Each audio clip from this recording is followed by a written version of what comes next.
Però io credo che sotto il profilo, almeno spirituale, delle idee, delle utopie del Novecento, in qualche maniera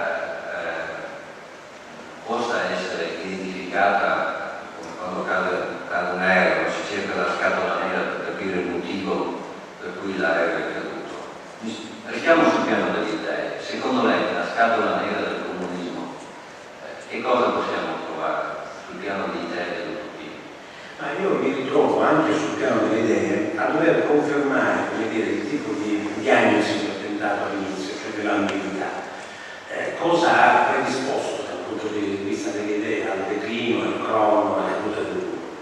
Io credo due fattori, cioè la incapacità del comunismo di rispondere alle esigenze reali, concrete dei paesi, e quindi l'indebolimento sul piano economico, tecnico, scientifico, in un mondo appunto di fortissima accelerazione tecnologica e mercantile.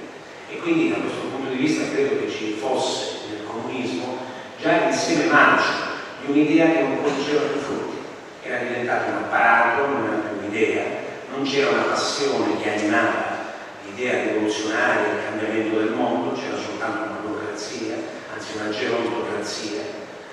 Vi ricorderete tutti gli incontri che si facevano al vertice sovietico, erano incontri imbalsamati, personaggi che sembravano tenuti in vita artificialmente, erano morti chissà da quanti decenni, e si avvertiva proprio il senso delle idee morte, delle ideologie che non emanavano più luce, della incapacità di suscitare qualunque passione, qualunque desiderio, anche attraverso il fanatismo.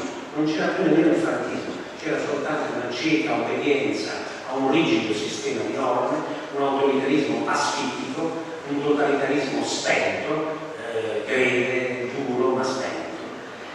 Dall'altra parte però bisogna dire anche un'altra cosa, che il motivo di attrazione dell'est sovietico nei confronti dell'Occidente non era, come si è pensato per alcuni anni, il desiderio di libertà, di civiltà, perché prevaleva, o perlomeno si combinava il desiderio di libertà, di civiltà, di democrazia, anche e semplicemente il desiderio di benessere.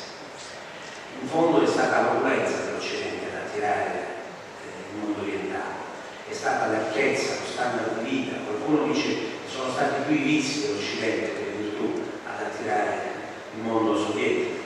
E bisogna avere l'onestà di ammettere che anche questa è stata la seduzione nei confronti dell'est sovietico. Il fatto di una vita più facile, più felice, di una liberazione sessuale, di una maggiore possibilità di accesso a standard di vita permissivi, e di conseguenza quel crollo indica da un verso la miseria di un comunismo ormai spento, privo di una sua anima, di una sua capacità propulsiva, ma dall'altra parte indica anche la seduzione che l'Occidente ha esercitato nei confronti dei paesi dell'Est, fondata sulla ricchezza, fondata sul vivere bene, fondata sull'egoismo di massa, fondata anche sui consumi. In fondo ne abbiamo, giustamente prima si parlava di comprare la Germania dell'Est e l'Unione Sovietica. Sì, questo è avvenuto non solo a livello di Stati, ma anche a livello di cittadini. Cioè, i cittadini sono stati allettati, ed è umanissimo intendiamoci, allettati da uno standard di vita e da un consumismo di massa che a loro era negato.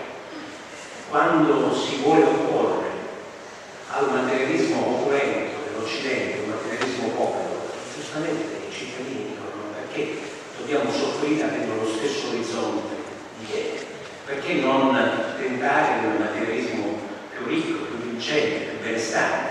E allora l'unica vera antitesi, e questo lo aveva ben capito Solzhenitsyn, tutto il dissenso dell'est sovietico, l'unica vera antitesi, diciamo così, al consumismo dell'Occidente non era più rappresentato dal comunismo, poteva essere rappresentato da un maggiore equilibrio tra essere e avere, tra essere e benessere, tra consumi e senso della vita. Nel comunismo non esprimeva più il senso della vita,